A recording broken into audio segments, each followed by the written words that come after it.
Hi, good morning, Julie. Julie, we know what's going on here at the Tappan Zee Bridge. You know, there was another accident here. There was one before, about 2 years ago, when a bride and the best man died.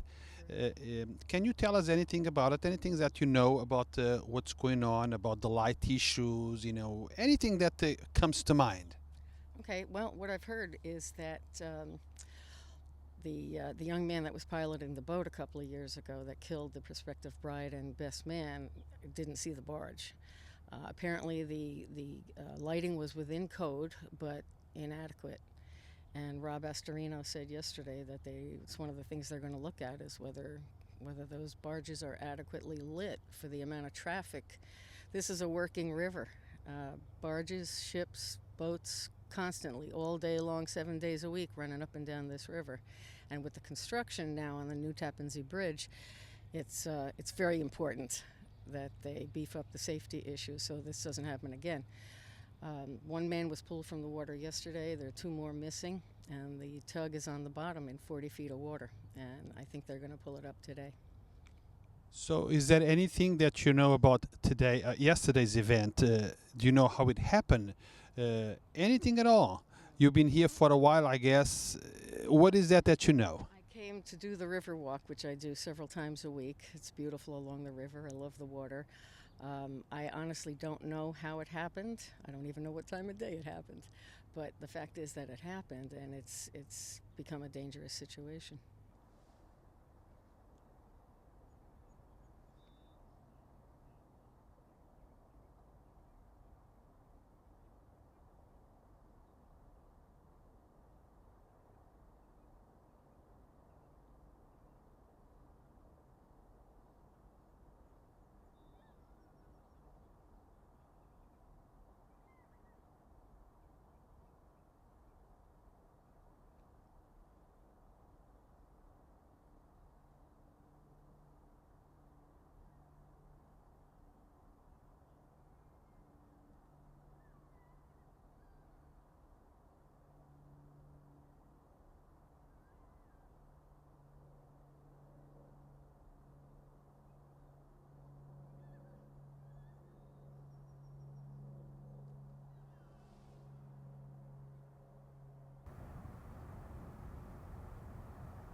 I was calling him too, yeah. Because the family's all gone. Oh, they left? No one's I'll walk over to the presser. Okay. But they're gonna hang around to go on camera. If we need them, go on camera. You know what I mean? Yeah. Wait, maybe I missed that. I thought I just saw that. Isn't it the yellow thing? Yeah. It was a piece of equipment. Yeah, it was all bent. That's what I thought.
Coast Guard. Lieutenant Mark Labrino is with us as well, who can answer some questions as well. This morning at around 10:45, when there was a slack tide, which means the conditions were right for divers to go in, divers from New York City and New York State Police Departments resumed their search inside the Hudson River for 2 missing members of the tugboat specialist.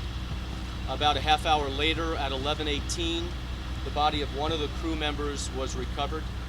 He was found inside the vessel. He was transported by shore by the Westchester County Police Marine Unit and turned over to the Westchester County Medical Center, a medical examiner's office. The search is continuing for the second crewman. The Westchester County Police and the Coast Guard are continuing to investigate the cause of the accident. We're grateful, by the way, for the assistance that we've received from all the different agencies, and we really do appreciate the state agencies, the local agencies, and of course the federal agencies. We can provide you with the names of the 2 crew members. The first is Timothy Conklin, whose body was recovered. He's 29 years old, from Westbury, Long Island. I did speak with the Conklin family a little while ago. His father is here, along with his 2 brothers, his girlfriend Stephanie of 6 years.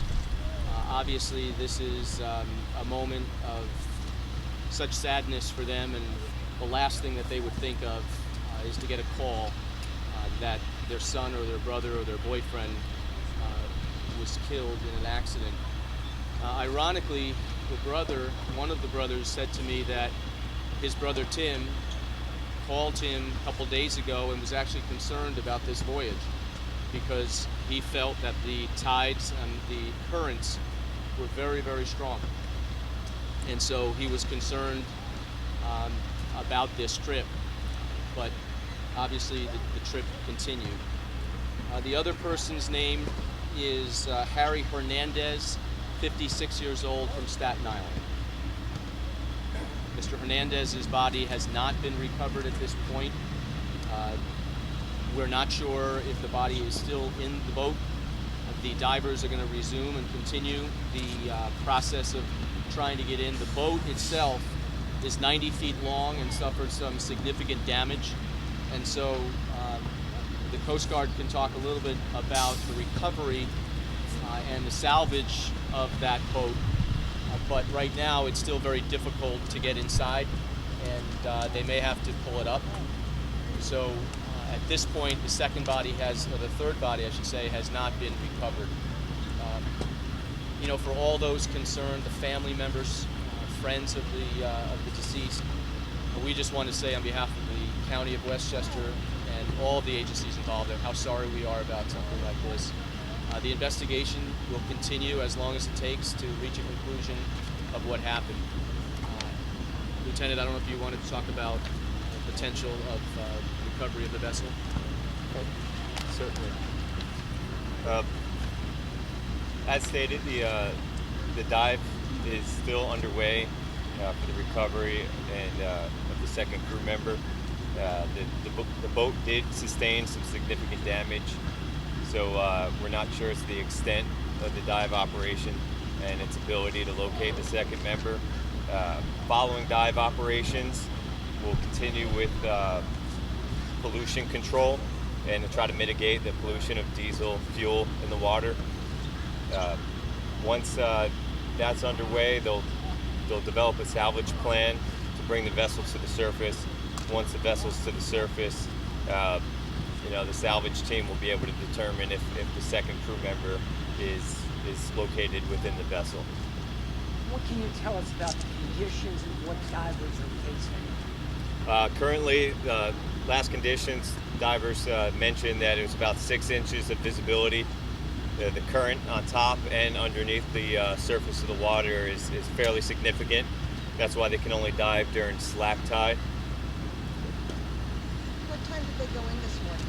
They went in this morning to dive at 1100. Do you think you'll be able to pull the boat up today, or when do you expect that to happen? Until we see the salvage plan, essentially commercial salvage divers need to dive on the vessel, determine the extent of the damage before they can construct a plan to bring it to the surface. So right now there's no definitive timeline for when that vessel will be brought to the surface. You talked about His body was found on the side of the tugboat, so is it 100% sure that the third person, divers couldn't get in there and look around that he's not in there, or is it get in there? We're not sure the location of the third individual. Have the divers been able to get on the entire inside of the boat? They have not been able to get throughout the entire inside of the structure of the vessel. No. Is there any, at this point, is there any indication that drugs or alcohol played any role in this? That not at this time. That is all part of the investigation. in Do you know terms where of the currents. Mr. Hernandez would be on the vessel in a situation like this? Was he not there? No, we do not know where he would be. Are you asking when the vessel struck the barge? Yes. What were their duties? No, we don't know where he would be located within the vessel when that happened. So, In terms of the currents, how much of a danger is it for divers? the divers only dive during slack tides. It's very difficult to maintain their position. I'm not a diver, so I really can't speak to the extent of how the currents are affecting them. All I know is the current does affect them, and they choose to dive during slack tide because it's safest for them. Because the bodies had not been recovered, and the divers had not been able to get inside the vessel, we continued with the police helicopter, the aviation, for aerial investigation around the coast and along the water. The Marine unit were out as well, so we have to presume he's inside the vessel, but we're not 100% sure. Goodness forgiveness for the RC that weren't here yesterday. Can you kind of give us what you know so far in terms of not what played a role in the accident, but how this could have happened? Was the tugboat going very fast? Was it the barge was lit from it, from what I understand? How this may have, or is that all still? Yeah. Between the crew on all the vessels involved and the work crew from the Tappan Zee bridge construction, there are numerous interviews that are being conducted and a tremendous amount of information is being gathered and collated. So we're not really going to opine on the cause at this point. There's nothing you can share in terms of what maybe some of the barge said when they saw the tugboat coming, what it. Not really, not at this point. What about light condition? There was lighting in place on the barge that was struck. Again, there were 3 tugboats, starboard, all front, back, and sides. So starboard and port and behind.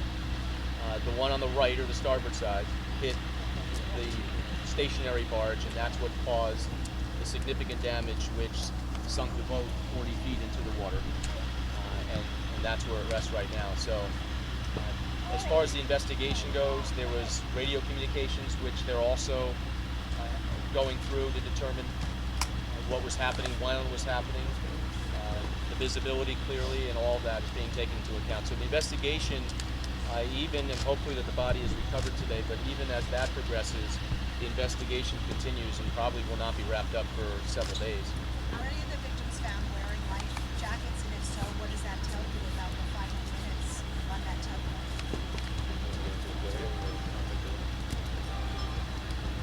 That's something we're not going to comment right now.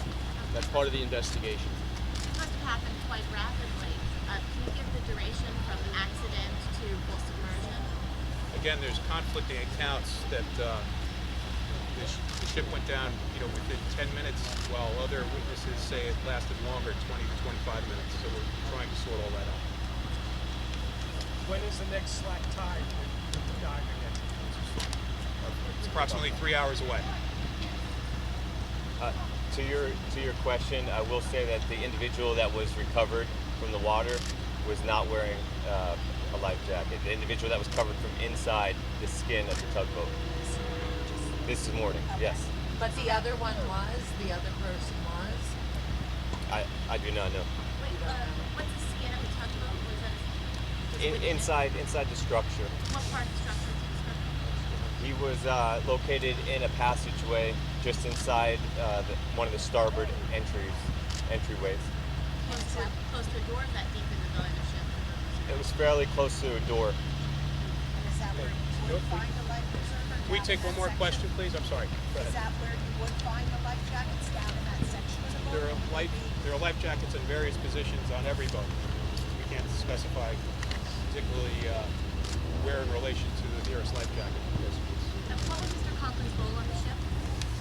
They were all members of the crew. Their defined roles on this voyage remain to be identified. We're working with the company that owns the vessel to determine all those issues. Can you gentlemen just say your names one more time? Sure. I'm Lieutenant Mark Magrino with the U.S. Coast Guard here at Sector New York. And the KRCs? M-A-G-R-I-N. Mark with a K. Okay. All right. George Can you Longworth, spell Longwrth, Commissioner, Westchester County Police. It's Conklin, C-O-N-K-L-I-N. Like, Conklin. Timothy, Timothy. Date of birth was July 21st? Yes, correct. July 21st, 1986 was his date of birth. Of Westbury, Long Island. Okay? If we have more information as the day progresses, we might reconvene later this afternoon. But as of now, the investigation continues. So thank you for coming. Thank you. When's the next slack tide? It's at 3 hours. Thank you.